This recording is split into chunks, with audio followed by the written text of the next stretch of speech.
So, I want to talk to you about a breathing exercise called the candle blow exercise. And I'm going to tell you the reasons why I want you to practice this. So, we can prepare to sing when we take our air in, when we inhale. And I want you to pay a lot more attention to your inhale because I think that will set you up for success once you begin phonating, which just means to make sound.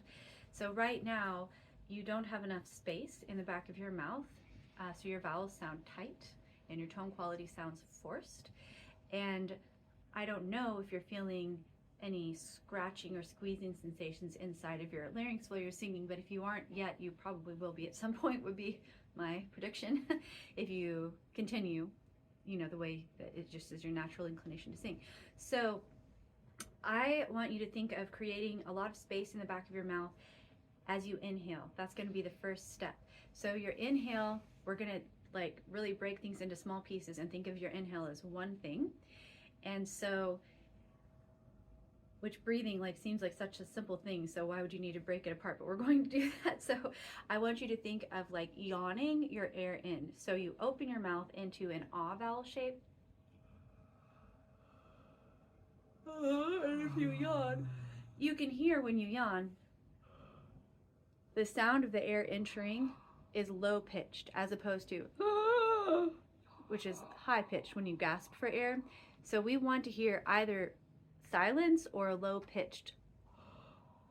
So a bigger space makes for a lower pitched sound, whereas a smaller space creates, turbulence and creates that constricted kind of sound.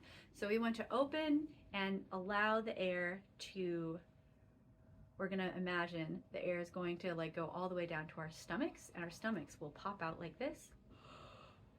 And so if I stand sideways, you can see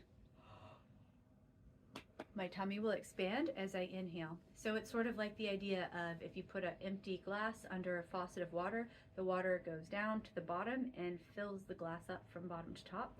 We're just going to try to fill up our tummies. We don't need to fill up our chest and our shoulders.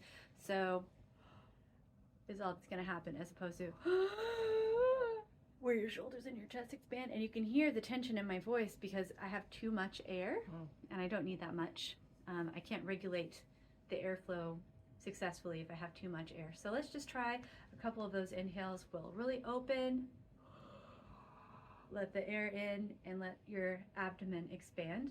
On the sides, you can feel your lower rib cage also expand like an umbrella opening up if you have your hands on the bottom of your ribs. And even on your lower back, where you would see a pregnant person be like, oh, my back hurts. If you put your hands there, you can even feel a subtle expansion in your lower back. So all the way around, everywhere, if you were wearing a belt, that the belt would be touching, we want to feel this expansion. And the other thing we want to think about is our pelvic floor releasing along with the abdominal wall and the rib cage and the lower back. So the feeling of pelvic floor expansion or relaxation sort of is like the feeling ooh, I might accidentally pee a little bit. So it's kind of a funny thing to talk about, but it's actually important. So as we let the air go down into our lower abdomen, which is not actually what's happening, but we're going to imagine it that way, we can think of the tummy expanding this way, and we can think of the abdominal wall descending or opening or releasing downward this way. So it's sort of like imagining a beach ball in your torso that's expanding in every direction. So now think of that, release, and open to let the air in. And so do you feel the stretched open feeling in the back of your throat when you yawn? So we want to maintain that open shape even as we bring our lips into an oo vowel shape like this for the exhale. So we open with the ah, that's one thing, which is just letting the chin go down.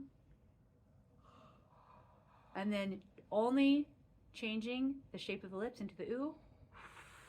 And then gently contract your abdominal wall, gently contract your pelvic floor, and the ribs you can just allow to soften, and the lower back will kind of take care of itself. You don't really need to think about anything there, but thinking of the expanding and contracting with the pelvic floor and the abdominal wall at the same time.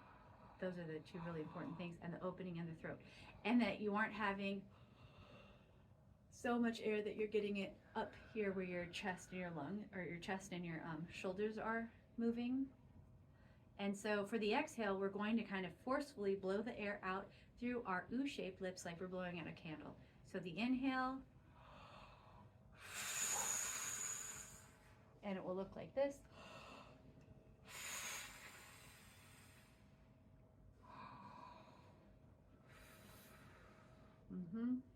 So a breathing exercise is more simple than actually phonating. So this is the first thing to master.